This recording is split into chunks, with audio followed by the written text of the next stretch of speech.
Well, howdy there, Internet people. It's Bo again. So, today we are going to talk about the United States moving some stuff to Europe, pre-positioning some stuff in Europe, what that means.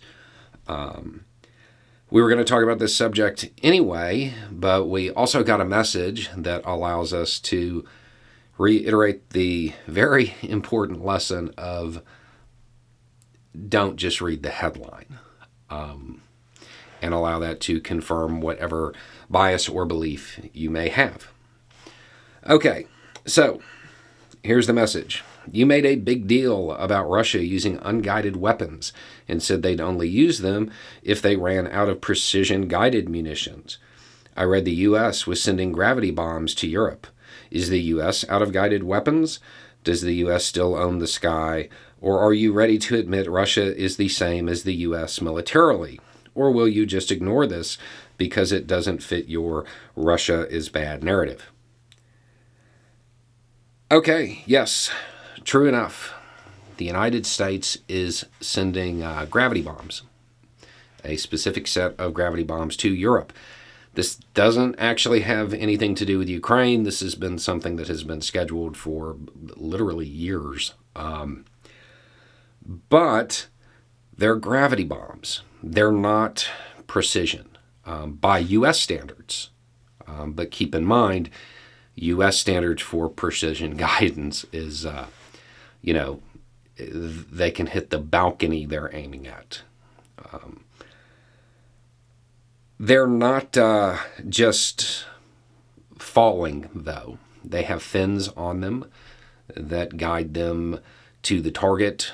And I want to say they can get it within 30 meters of the intended target.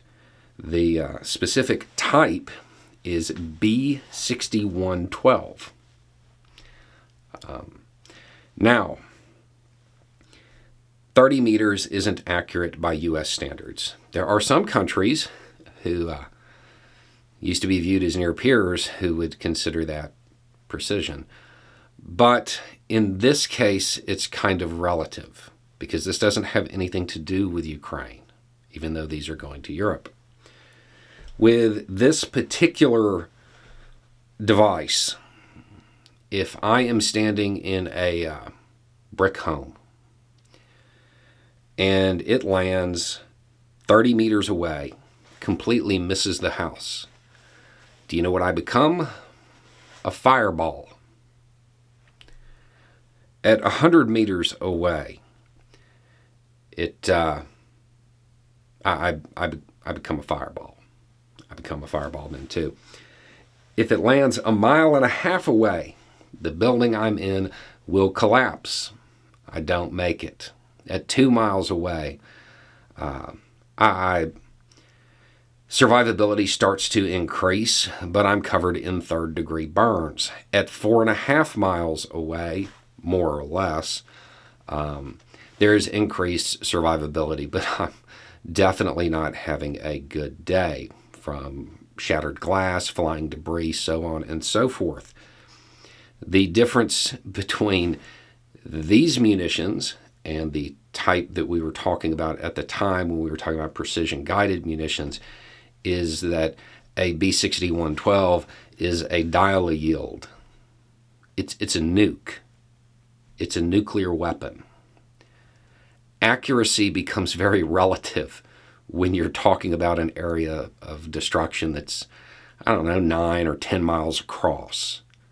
If it's off by a few meters, it really doesn't matter. The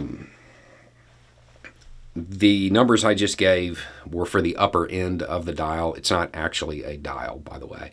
But this device can be set to produce a specific yield, a specific size of a blast. The high end is 50 kilotons. I think this one goes down to fractional sizes, but I know it goes down to like 5, 3, 1. It may even go down lower than that. There are a bunch of different models of this particular device. So, why is this happening? This is the modernization of America's strategic arsenal. This has been on the books since, I don't know, 2012, 2014, somewhere in there, this process. I want to say these have been scheduled to head over there since, I don't know, 2018, something like that. This is a modernization process, though. This isn't more, it's new ones coming in to replace retired ones. So it's not an escalation, it's not a provocation. They did do it like a month early, I think. I want to say they were going to do this in December. And that may have there may be a little bit of a nudge there saying, maybe you should stop talking about tactical devices because we have some too, and ours are way better. But it may also just be they're ready now, so they're shipping them over. This doesn't really have a lot to do with a lack of precision weapons. There are two different categories of device. One is, for taking out armor. One is for taking out miles. So that's why it's a little bit different.